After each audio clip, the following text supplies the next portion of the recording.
사람은 누구나 죽습니다. 예외가 없습니다. 어릴 때나 젊을 때는 죽음에 대해서 전혀 실감하지 않을 수도 있습니다. 하지만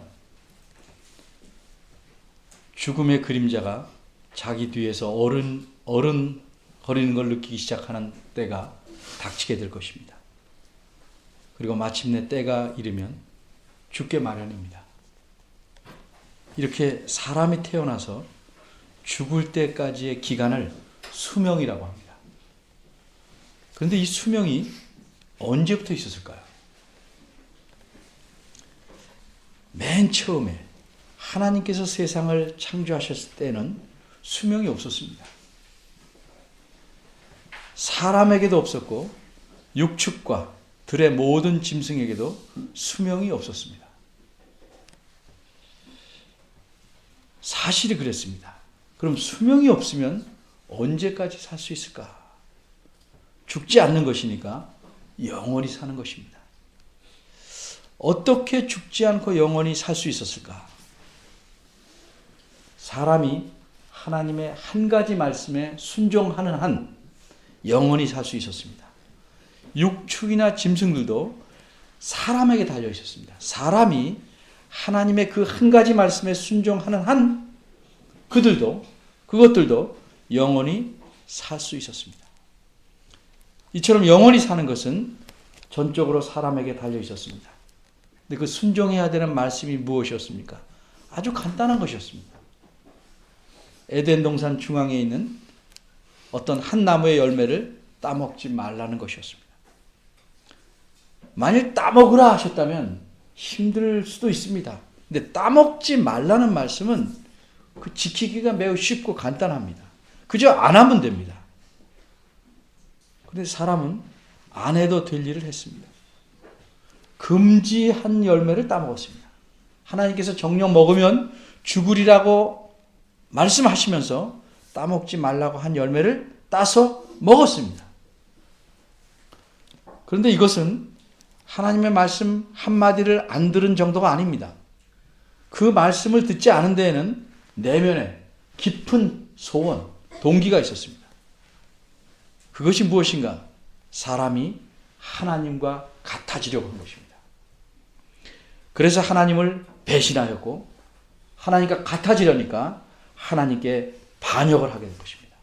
그 반역의 표현이 하나님 말씀을 정면으로 거역해서 따먹은 겁니다. 이것이 죄입니다.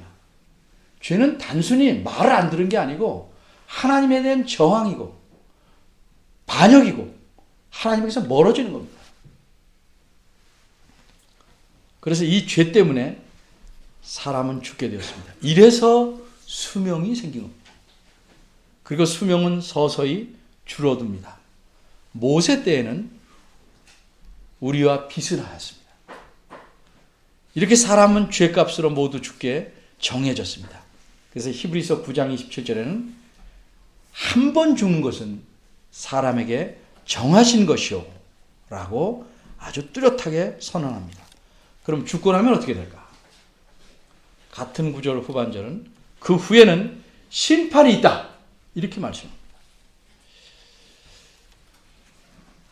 그러면 심판은 누가 하는 것일까?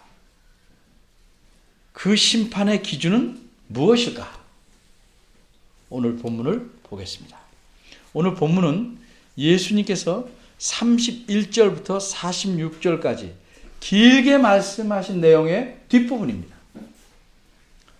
예수님께서 31절에서 33절까지 말씀하신 내용을 묘사하면 그 장면은 이렇습니다.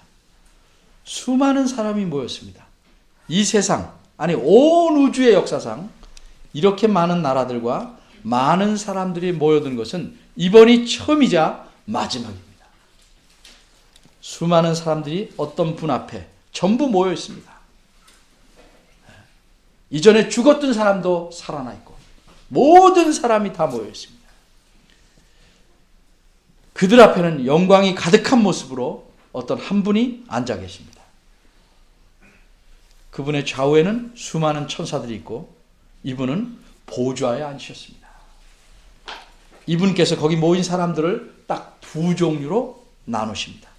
목자가 양과 염소를 분별하는 것 같이 마치 개와 고양이를 구별하는 것이 쉽듯이 그렇게 쉽게 이분은 그 많은 사람들을 두 부류로 나눠 세우십니다. 이 장면에서 우리는 누가 심판하시는지 쉽게 알 수 있습니다. 예수 그리스도이십니다. 그분께서 이 왕으로서 세상의 모든 사람들을 심판하실 것입니다. 그때가 언제입니까? 이 세상의 마지막 날입니다. 좀 더 정확히 말하자면 예수님께서 이 세상에 다시 오시는 날입니다. 그때에는 예수님께서 세상 모든 사람들을 심판하여 양쪽으로 나누어 놓으실 겁니다. 오른쪽에는 양이라고 비유한 의인을, 왼쪽에는 염소로 비유된 그런 죄인들을 두십니다. 오른쪽에 있는 양이란 하나님께 복받을 자들이고 왼쪽에 있는 염소는 저주받을 자들입니다. 그리고 왼편에 모인 사람들에게는 영원한 벌을 주실 것이고 오른편에 모인 의인들은 영원한 생명에 들어가게 하신다고 오늘 본문의 마지막 구절 46절에서 말씀합니다. 그러면 이렇게 심판을 하시는 어떤 기준이 있을까요? 그렇습니다. 그 기준은 무엇일까요? 그 기준은 오늘 본문 중에 42절과 43절에 나와 있습니다. 왼편에 있는 자들에게 심판하시는 이 왕은 이렇게 말씀합니다. 내가 줄일 때에 너희가 먹을 것을 주지 아니하였고 목마를 때 마시게 하지 아니하였고 나그네 되었을 때 영접하지 아니하였고 벗었을 때 옷 입히지 아니하였고 병들었을 때와 옥에 갇혔을 때 돌아보지 아니하였느라. 그런데 똑같은 기준이 오른편에 있는 자들에게도 그대로 적용됩니다. 35절과 36절입니다. 내가 줄일 때에 너희가 먹을 것을 주었고 목마를 때 마시게 했고 나그네 되었을 때 영접했고 벗었을 때 옷을 입혔고 병들었을 때 돌아보았고 옥에 갇혔을 때 와서 보았느니라. 그러니까 왼편에 있는 자들과 오른편에 있는 자들에게 적용된 기준은 똑같습니다. 다만 왼편과 오른편으로 사람들이 갈라지게 된 것은 그 똑같은 행동을 이 왕이신 예수 그리스도에게 했느냐 아니했느냐에 달려 있습니다. 그런데 이러한 심판의 기준을 오른편에 있는 자들도 왼편에 있는 자들도 모두 몰랐습니다. 그래서 그런 일들을 한 적이 없다고 두 편에 있는 자들 모두 이구동성으로 말합니다. 먼저 본문 44절입니다. 왼편에 있는 자들이 이렇게 묻습니다. 주여, 우리가 어느 때에 주의 줄이신 것이나 목마르신 것이나 나그네 되신 것이나 벗으신 것이나 병드신 것이나 옥에 갇힌 것을 보고 공양치 아니하더이까. 자기들은 그런 적이 없다는 겁니다. 그럼 오른쪽에 있는 사람들은 어떠했습니까? 그들도 똑같이 왕에게 묻습니다. 37에서 39절입니다. 주여, 우리가 어느 때에 주의 줄이신 것을 보고 공개하였으며 목마르신 것을 보고 마시게 하나이까? 어느 때에 나그네 되신 것을 보고 영접하였으며 벗으신 것을 보고 옷 입혔나이까? 어느 때에 병드신 것이나 옥에 갇히신 것 보고 가서 배웠나이까? 이처럼 왼쪽에 있는 자들이나 오른쪽에 있는 자들이나 마찬가지로 왕 자신에게는 그런 일을 한 적이 없다는 겁니다. 그런데 왕은 오른쪽에 있는 자들에게 말씀하기를 왕 자신에게 그렇게 했다고 말씀합니다. 반면에 왼쪽에 있는 자들에게는 그렇게 하지 않았다고 말씀합니다. 이렇게 얼핏 보면 이상하게 보이는 판결, 이런 판결이 나오는 기준은 무엇일까? 그 기준은 왕의 대답에서 드러납니다. 먼저 본문 45절을 보면 왕이 왼쪽에 있는 자들에게 그 심판의 기준을 알려줍니다. 내가 진실로 너에게 이르노니 이 지극히 작은 자 하나에게 하지 아니한 것이 곧 내게 하지 아니한 것이다. 그럼 오른편에 있는 자들에게도 똑같은 심판의 기준을 말씀하셨을까요? 그렇습니다. 40절입니다. 내가 진실로 너에게 이르노니 너희가 여기 내 형제 중에 지극히 작은 자 하나에게 한 것이 곧 내게 한 것이니라. 이러한 왕의 말씀을 정리하면 이렇습니다. 너희가 직접 내게 어떤 일을 행한 것은 없다. 그건 나도 안다. 그러나 나는 내 형제 중 지극히 작은 자에게 한 것을 내게 한 것으로 여긴다. 그럼 지극히 작은 자는 누군가? 종래에는 지금까지는 지극히 작은 자를 이런 식으로 이해해 왔습니다. 지극히 작은 자란 스스로 자기의 어려움을 제대로 해결할 수 없는 자들. 그래서 정말 다른 사람의 도움을 필요로 하는 사람들이다. 따라서 지극히 작은 자들이란 우리 주변에 있는 마치 아이가 자기 문제를 해결할 수 없듯이 이렇게 지극히 작은 자는 우리 주변에 있는 우리 도움을 절실하게 필요한 사람들을 가리킨다. 이렇게 이해해 왔습니다. 그러나 과연 그러할까요? 마태복음 7장 21절을 보면 나더러 주여 주여 하는 자마다 천국에 다 들어갈 것이 아니요 다만 하늘에 계신 내 아버지의 뜻대로 행하는 자라야 들어가리라. 이렇게 예수님이 말씀하셨습니다. 무슨 뜻입니까? 입으로만 주님이라고 부르는 것으로 천국에 들어갈 수 없다는 뜻입니다. 그러자 입으로만 그렇게 주님이라고 부르는 많은 사람들이 뭐라고 말했습니까? 자신들이 입으로만 그러지 않고 주님의 이름으로 선지자 노릇도 하고 귀신도 쫓아내며 많은 권능을 행하였다. 즉 병든 자도 고치고 수많은 선한 일을 했다고 말합니다. 그러자 예수님께서는 그들에게 내가 너희를 도무지 알지 못한다. 이렇게 말씀하시면서 그들을 가리켜 불법을 행하는 자들이라고 하십니다. 무슨 뜻입니까? 그들이 어떤 일을 하였는지 예수님이 알지만 그 일들은 하나님의 뜻이 아니라는 겁니다. 바로 여기서 우리 생각이 복잡해질 수 있습니다. 그래서 생각을 잘 정리해야 됩니다.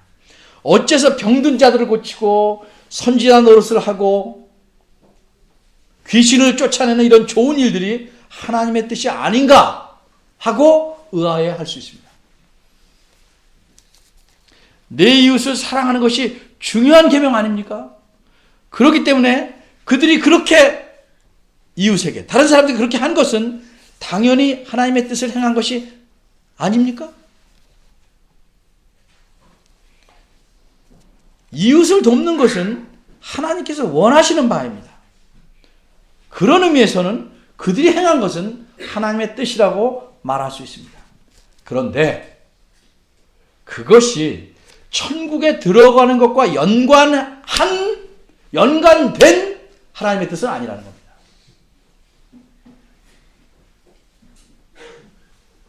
예를 들어서 밥을 맛있게 먹고 있습니다. 그런데 밥을 이렇게 맛있게 먹고 있는 아이를 보고 엄마가 막 야단을 칩니다. 아이는 어이가 없습니다. 늘 건강해야 한다. 끼니를 거르지 말아야 된다. 밥을 잘 먹어야 된다. 말씀하시는 엄마가 밥을 먹는다고 야단을 치니 아이는 이상하게 느낍니다. 무엇이 문제일까요? 엄마가 야단을 친 이유는 무엇입니까? 지금 하라는 심부름을 하지 않고 철포덕 앉아서 밥을 먹고 있기 때문입니다. 제 시간에 밥 먹는 것은 중요한 일입니다. 그런데 할 일을 안 하고 밥 먹지 않을 시간에 밥을 먹고 앉아 있는 것은 다른 일입니다. 이와 비슷하게 예수님께서 말씀하신 아버지 하나님의 뜻이란 일반적 의미에서 말하는 하나님의 뜻이 아니고 천국에 들어가는 것과 연관된 하나님의 뜻을 말한 겁니다.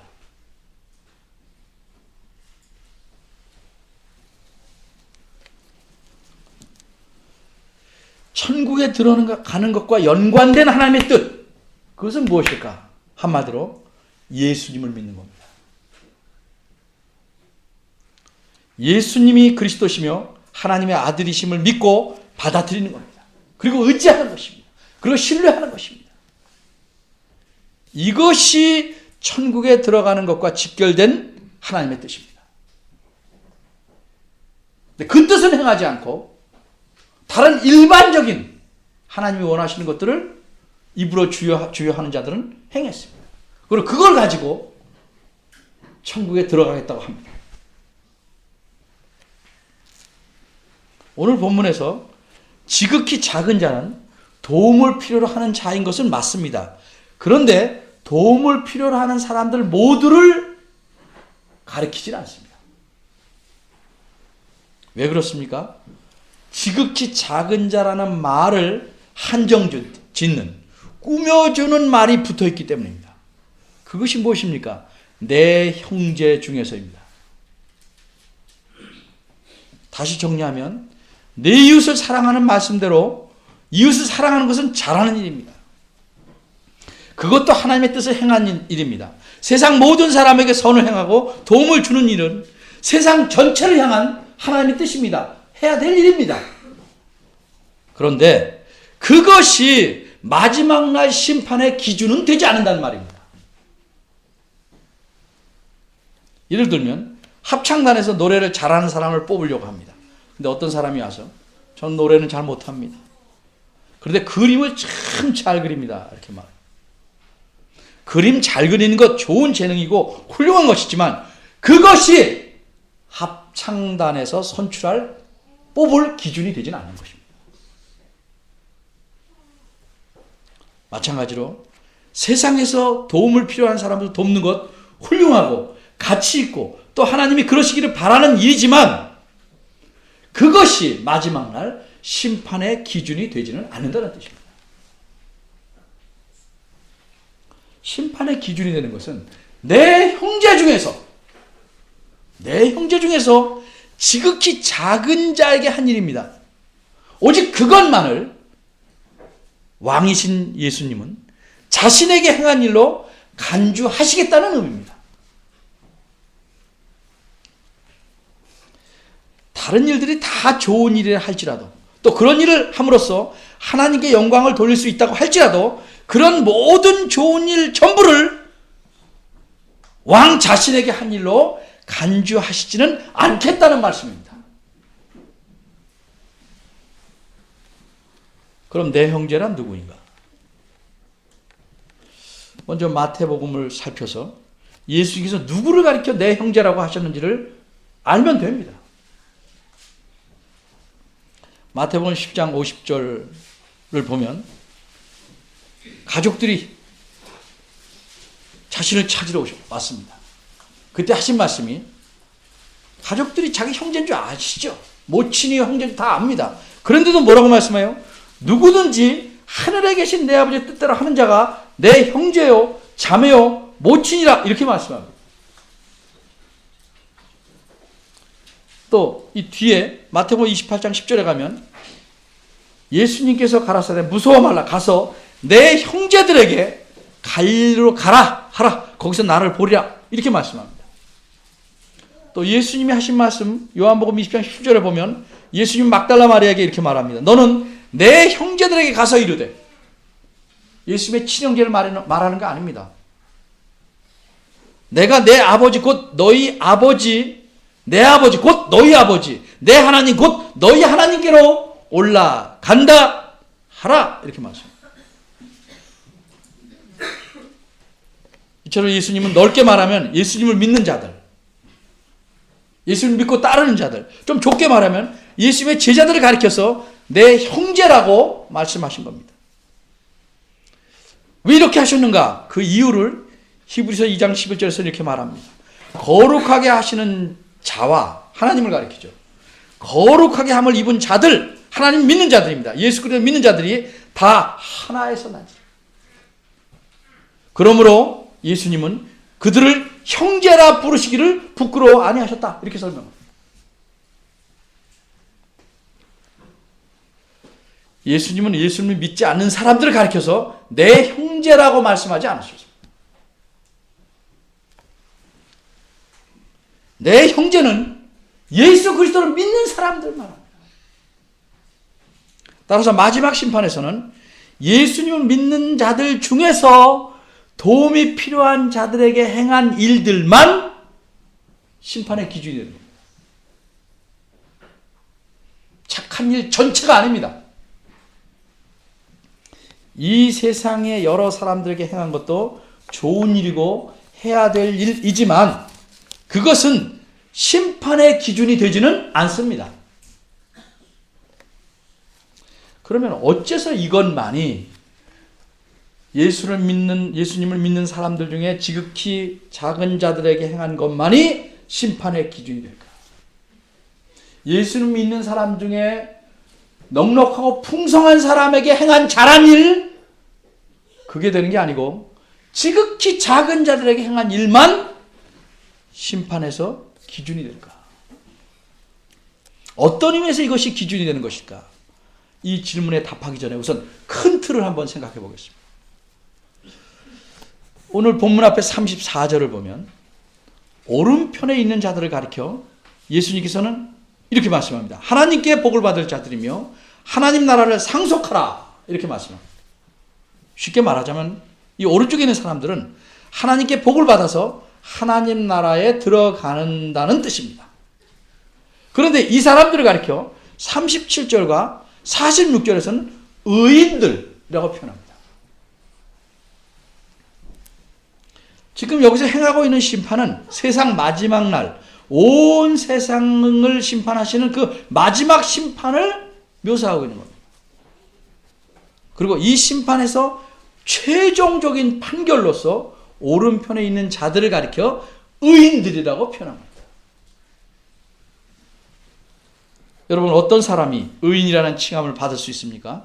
예수님의 말씀 물론이고 성경 전체를 통틀어 말하자면 의인이라고 칭함을 받는 것은 다른 사람이 아니고 예수 그리스도를 믿어서 그 믿음으로 의롭다 함을 받게 되는 사람뿐입니다. 그러므로 의인이 되는 것은 오직 믿음으로서만 가능한 것입니다. 바꿔 말하자면 오른편에 있는 자들은 모두 예수님을 그리스도로 믿는 믿음으로써 의롭다 칭함을 받게 된 사람들입니다. 그러기에 하나님 나라에 들어가서 영원한 삶, 영생을 누릴 수 있다라고 말씀한 겁니다. 그러면 왕이신 예수님께서 오른편과 왼쪽에 있는 자들에게 심판의 기준으로서 지극히 작은 자에게 이러이러한 일을 행했냐 아니냐를 말씀한 이유는 뭘까? 믿음으로 구원받고 믿음으로 하나님 나라에 들어가는 것인데 어째서 했냐 안 했냐를 기준으로 심판하신 것처럼 말씀하고 계시냐 하는 문제입니다. 예수님께서 이 왕이 심판의 기준으로 삼으시는 것은 입으로만 주여 주여 하는 죽은 믿음이 아니기 때문입니다.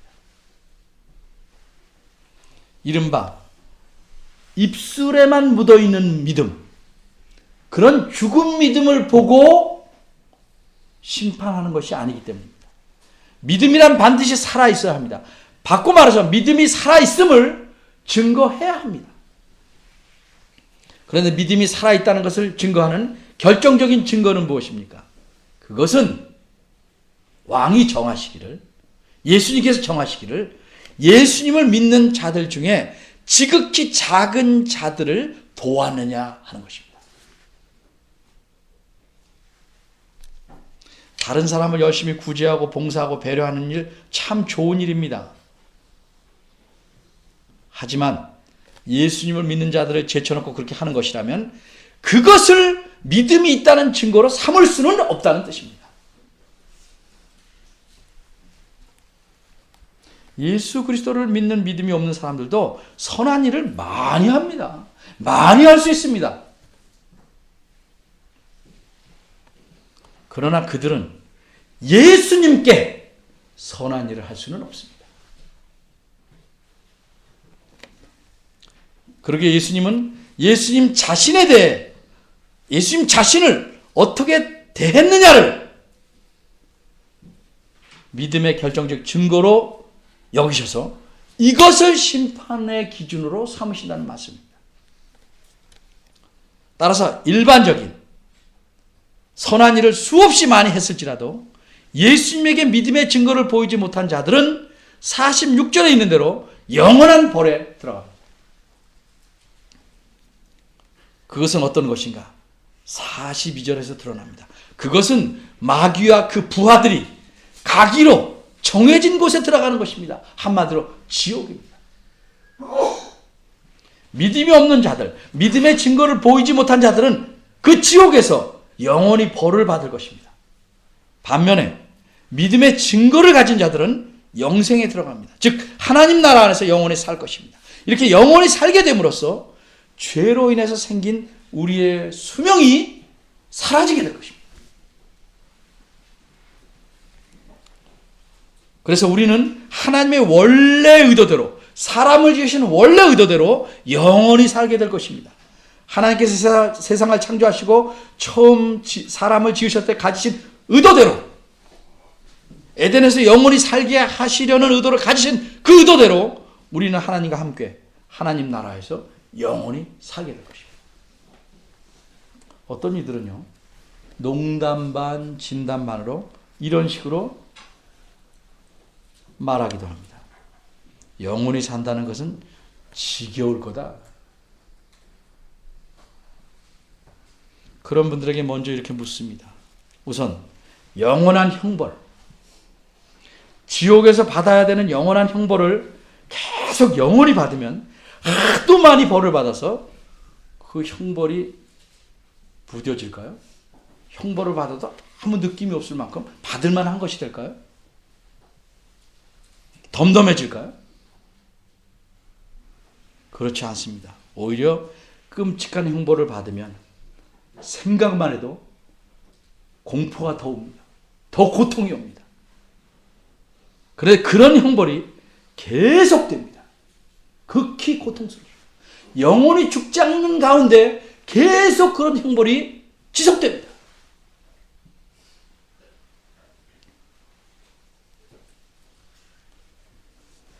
그런 지옥의 고통이 끊이지 않고 영원히 계속됩니다. 반면에 영생에 대해서는 어떻습니까? 여러분 이런 경험을 혹시 하지 않으셨습니까? 어느 순간 어느 날 문득 참으로 행복하다.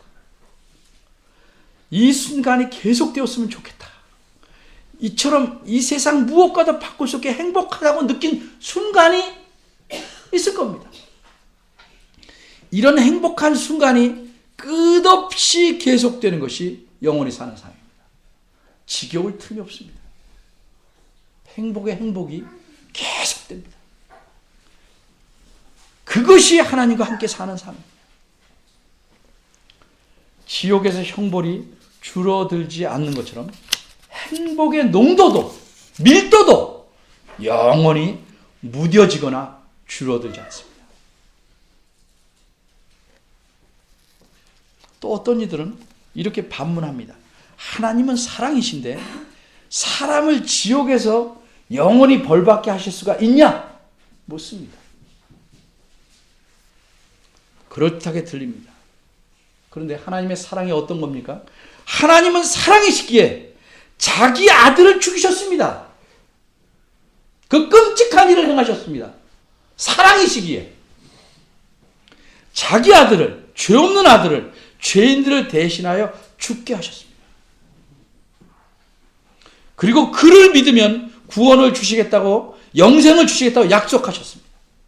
금지된 열매를 따먹지만 않으면 영원히 살 수 있게 하셨던 것처럼 하나님의 아들을 믿기만 하면 영원히 살 수 있게 하신다고 약속하셨습니다. 이것이 하나님의 사랑입니다. 그래서 자기 아들을 죽이셨습니다. 그런데 이런 하나님의 사랑을 거절하면 거기에는 하나님의 공의가 따르는 겁니다.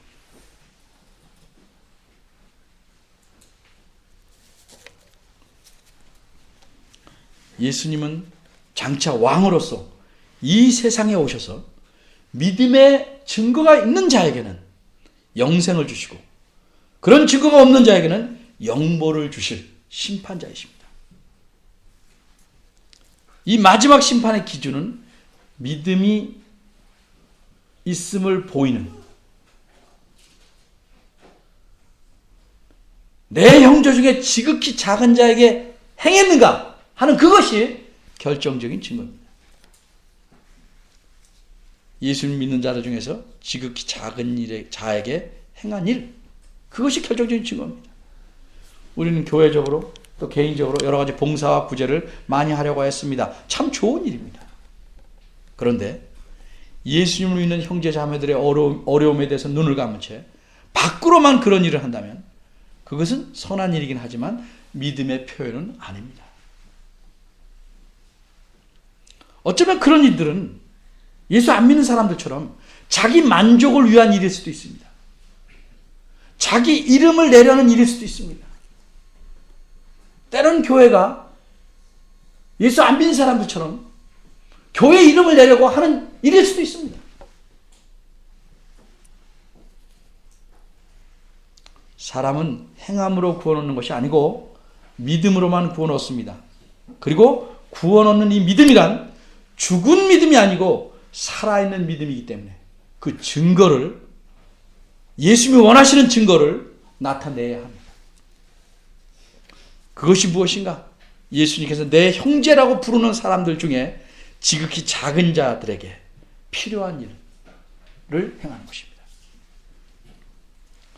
따라서 우리는 우선적으로 이런 믿음의 증거를 보여야 합니다. 그리고 더 나아가서 세상 사람들에게 힘 닿는 데까지 선한 일을 하도록 애써야 할 것입니다. 장차 우리는 하나님의 은혜로 모두 오른편에 서 있을 사람들입니다.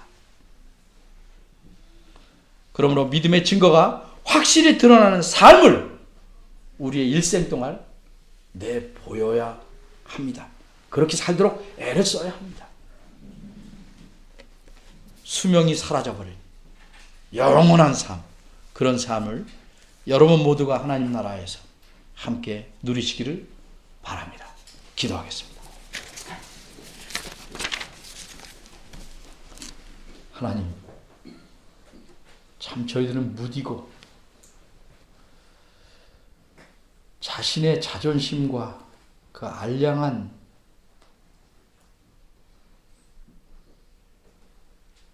어떤 무엇에 대해서는 민감하지만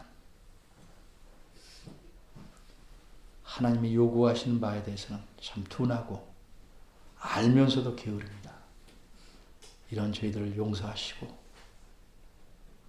내 자신의 욕구보다 하나님께서 저희들에게 요구하는 것을 민감히 듣고 행함으로써 살아있는 믿음을, 은혜로 주신 믿음이 살아있는 것임을 우리의 일상생활에서 나타내 보이는 저희들 되게 하시옵소서. 저희들 마음속에 세상을 향하고 세상에서 추구하는 것들을 지치지 않고 따라가려는 헛된 영광을 추구하는 이 마음을 줄여주시고 하나님의 말씀대로 거룩하게 사는 삶에 힘쓸 수 있도록 이끌어 주옵소서. 예수님 이름으로 기도합니다. 아멘.